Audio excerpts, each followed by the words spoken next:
Dear students, alcohol का हमारा ये जो चैप्टर चल रहा था, जिसमें मोनोहाइड्रिक अल्कोहल्स, डाइहाइड्रिक अल्कोहल्स की हम लोग विवेचना कर चुके हैं।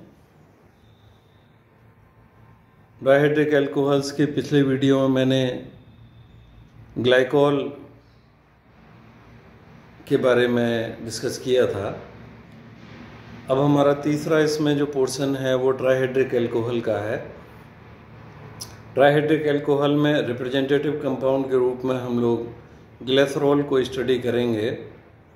ग्लिसरॉल, जिसे कॉमनली ग्लिसरीन भी कहा जाता है, ट्राइहाइड्रिक अल्कोहल्स का रिप्रेजेंटेटिव कंपाउंड है।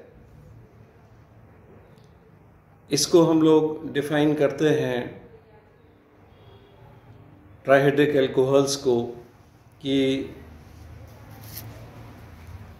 वह कार्बनिक यौगिक जिनमें 3 OH समूह उपस्थित होते हैं वो ट्राइहाइड्रिक अल्कोहल कहलाते हैं।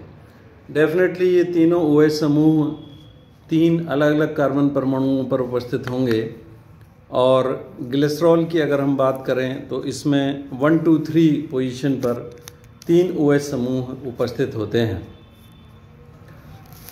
और सर्वाधिक महत्वपूर्ण इसमें ये ग्लिसरॉल या ग्लिसरीन है, जिसका IUPAC नेम प्रोपेन 1, 2, 3 ट्राईऑल होता है। इसमें तीनों कार्बन परमाणुओं पर क्रमशः एक OH समूह उपस्थित होता है।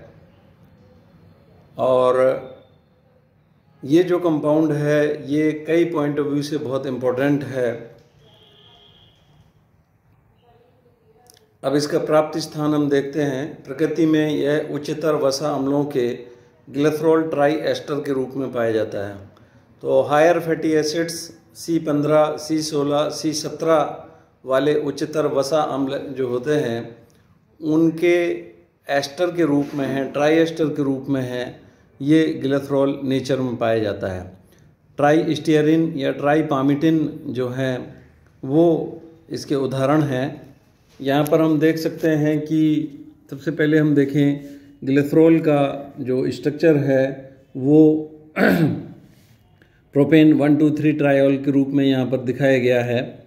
इसके बाद में यहाँ पर प्राप्ति स्थान में है ट्राई पामिटिन है। तो C15H31 वाला जो कार्बोक्सिलिक अम्ल है, C15H31COH, उसका जो है कार्बोक्सिलिक अम्ल का ग्लिसरॉल के साथ में जब हम ट्राई एस्टर बनाते हैं, जिसको ट्राई पामिटिन कहा जाता है, ये जो है हायर फैटी एसिड्स के जो है ग्लिसरॉल ये फैट्स के रूप में हैं, वो उपस्थित होते हैं। ट्राई एस्टर के रूप में हैं, ये जो है पाया जाता है। ट्राई स्टीयरिन में C17H35COH का ग्लिसरॉल के साथ में ट्राई एस्टर होता है। C17H35COH का ग्लिसरॉल के साथ में जो ट्राई एस्टर है ट्राई स्टीयरिन कहलाता है ये, और ये ट्राई पामिटिन है। तो ट्राई पामिटिन और ट्राई स्टीयरिन जो है इसके कुछ एग्जाम्पल हैं। ये जो है फैट्स होते हैं और इनको जो है लेटर ऑन हम जब बनाने की विधियों को देखते हैं तो हम इनके द्वारा ही ग्लिसरॉल को प्राप्त करते हैं, और अन्य विधियां भी हैं जिससे हम ग्लिसरॉल को प्राप्त कर सकते हैं। तो अभी तक के इस पोर्शन में हमने देखा कि हमें ट्रायोल्स में ग्लिसरॉल को रिप्रेजेंटेटिव कंपाउंड के रूप में स्टडी करना है। ग्लिसरॉल प्रोपेन 1, 2, 3 ट्राईऑल है और नेचर में यह उच्चतर वसा अम्लों के ग्लिसरॉल ट्राई एस्टर के रूप में पाया जाता है, जिसको ट्राई स्टीयरिन या ट्राई पामिटिन कहते हैं। बनाने की विधियों में है ऑयल्स एवं फैट द्वारा तेल एवं वसा उच्चतर फैटी एसिड्स के ग्लिसरॉल के साथ में ट्राई एस्टर होते हैं। यह क्षार द्वारा जल अपघटित किए जाने पर ग्लिसरॉल और साबुन देते हैं। तो यहाँ पर है तेल एवं वसा हैं जो ऑयल एंड फैट्स हैं, ये हायर फैटी एसिड्स के, जैसा अभी आपको बताया है। तो नेचर में ये हायर फैटी एसिड्स के ग्लिसरॉल के साथ में जो ट्राई एस्टर हैं ये ऑयल एंड फैट हैं, ये कहलाते हैं।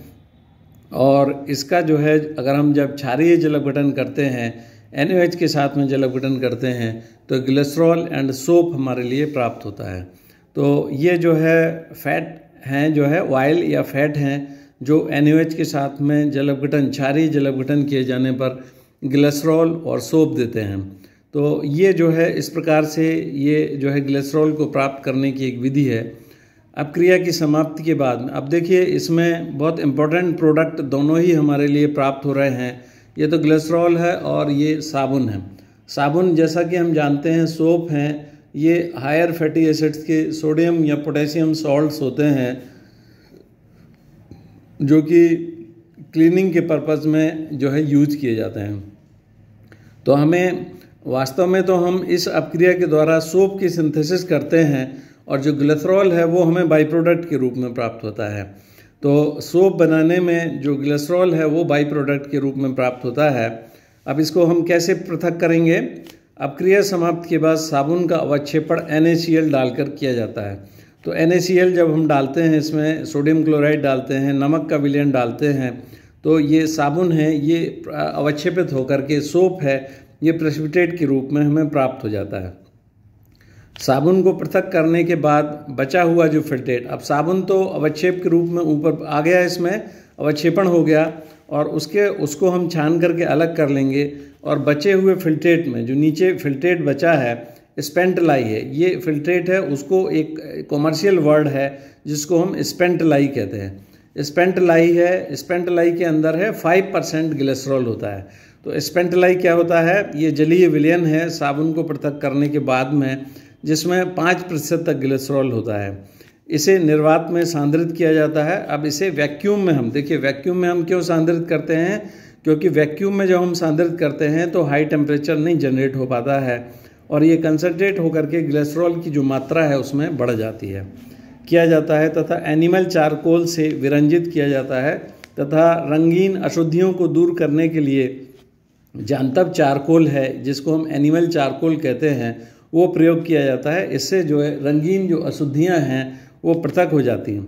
शेष रहे द्रव को अति तप्त वाष्प से वाष्पीकृत कर, शेष रहा जो द्रव है उसको अति तप्त वाष्प से वाष्पीकृत आश्रित को प्रभाजी आसवन द्वारा निम्न ताप पर आश्रित कर लेते हैं।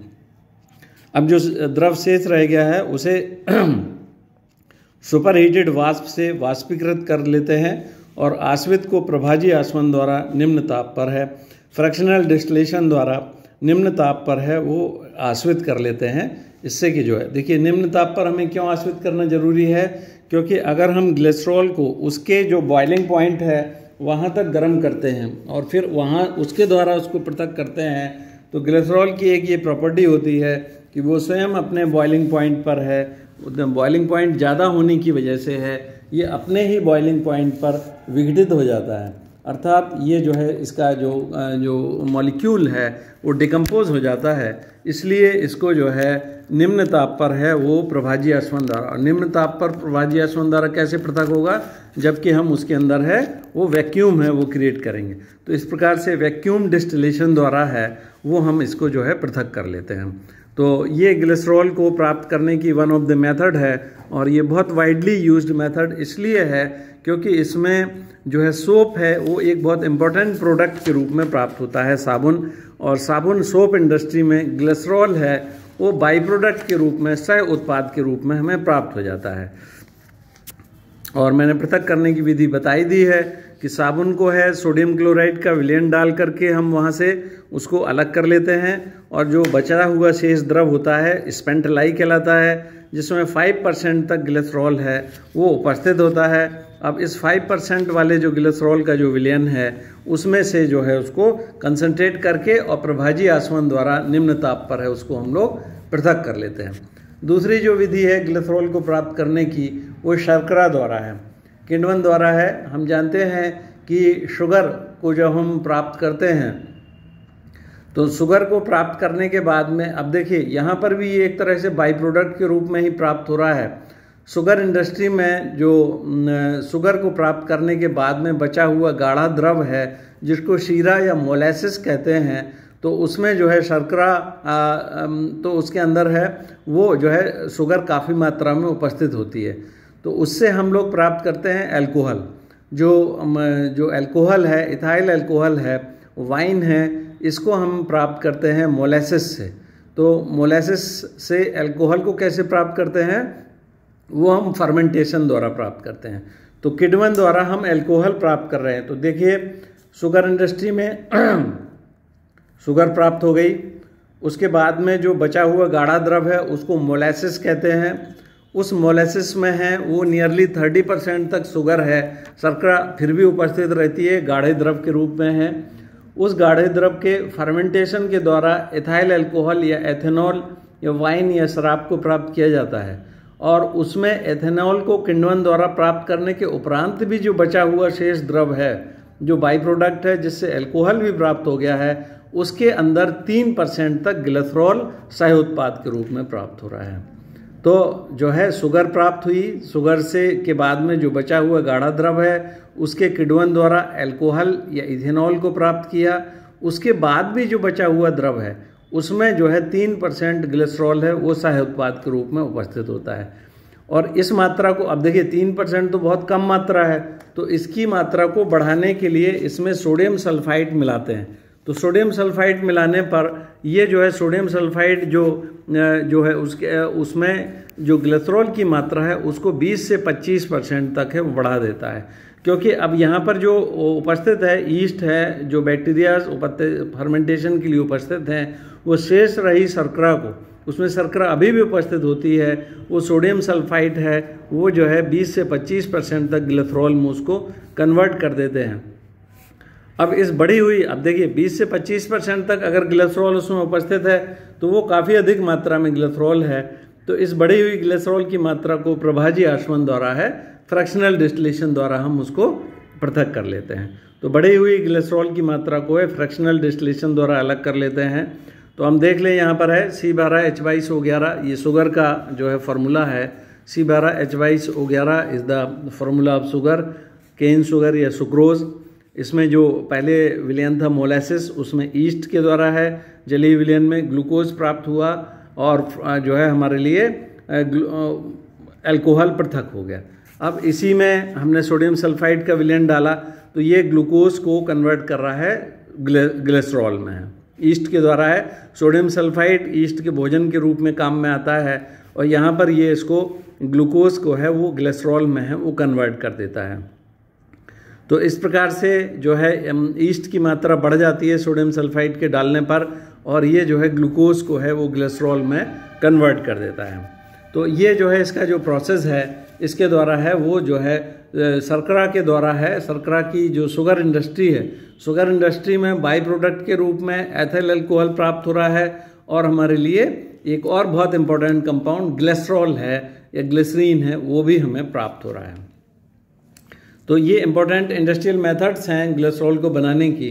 अब हम देखते हैं इसके प्रॉपर्टीज़ या गुणधर्म हैं। तो सबसे पहले हम देखेंगे भौतिक गुणधर्म या फिजिकल प्रॉपर्टीज़। रंगहीन गाढ़ा द्रव है, ग्लिसरॉल स्वयं रंगहीन गाढ़ा द्रव है। रंगहीन गाढ़ा द्रव होने का क्या कारण है? क्योंकि इसमें 3 OH समूह उपस्थित हैं और ये तीनों OH समूह एक ग्लिसरॉल के मॉलिक्यूल के दूसरे ग्लिसरॉल के मॉलिक्यूल के 3 OH समूहों के साथ में इस तरह से हम रिप्रेजेंटेटिव के रूप में इसको दर्शा सकते हैं कि ये एक जो है OH है, CHOH एंड CH2OH है। अब ये दूसरा जो मॉलिक्यूल है उसके ऑक्सीजन के साथ में है, क्योंकि ऑक्सीजन और हाइड्रोजन का बंध इस प्रकार से होता है। तो ये जो है CH2 CHOH और ये CH2O और H है। तो यहाँ पर ये इस प्रकार से हाइड्रोजन बॉन्ड है वो एस्टेब्लिश कर लेता है और ये अन्य उनके साथ हाइड्रोजन बॉन्ड एस्टेब्लिश कर लेगा। इस प्रकार से जो ग्लिसरॉल के मॉलिक्यूल्स हैं वो हाइड्रोजन बंधों के द्वारा, वास्तव में तो जो OH बॉन्ड है वो V शेप का होता है। तो ये इस प्रकार से हम लोग इसको दर्शा सकते हैं। अगर और क्लियरली हम दर्शाना चाहें तो इसको और दर्शा सकते हैं।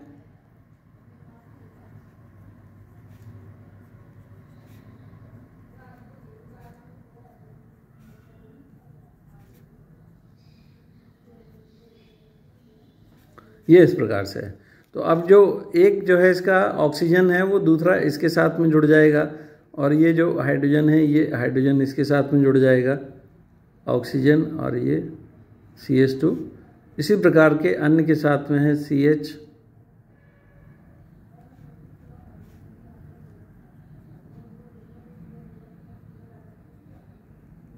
ये इस प्रकार से हाइड्रोजन बॉन्डिंग है, ये होती चली जाएगी। अन्य के साथ में ये इस प्रकार से सभी एक दूसरे से जुड़े, इस वजह से इसकी डेंसिटी है वो ज़्यादा हो जाती है और ये गाढ़े द्रव के रूप में है वो पाया जाता है। इसका जो बॉइलिंग पॉइंट है, बॉइलिंग पॉइंट भी 290 डिग्री सेंटीग्रेड है और बॉइलिंग पॉइंट के अधिक होने का कारण भी इसमें जो है दो मॉलिक्यूल्स के बीच में इंटरमॉलिक्यूलर हाइड्रोजन बॉन्डिंग का उपस्थित होना है। क्वथनांक पर विघटित होता है, स्वाद में मीठा, जल और इथाइल अल्कोहल में विलेय पूर्णता है। जल में पूर्णता विलेय होने के कारण जल के साथ तीनों OH समूहों द्वारा हाइड्रोजन बंधों का निर्माण करना है। तो देखिए वाटर में जो इसकी सॉल्युबिलिटी है उसका कारण भी यही है कि ये इसके जो तीनों OH समूह हैं हाइड्रोजन बंध का निर्माण करते हैं। कार्बनिक विलायकों जैसे ईथर, बेंजीन, क्लोरोफॉर्म इत्यादि में अविलेय होता है। ये ईथर में बेंजीन, क्लोरोफॉर्म, क्योंकि ये जो है नॉन पोलर सॉल्वेंट्स है तो इनमें अविलेय होता है, जबकि जल में ये प्रत्येक अनुपात में विलेय होता है।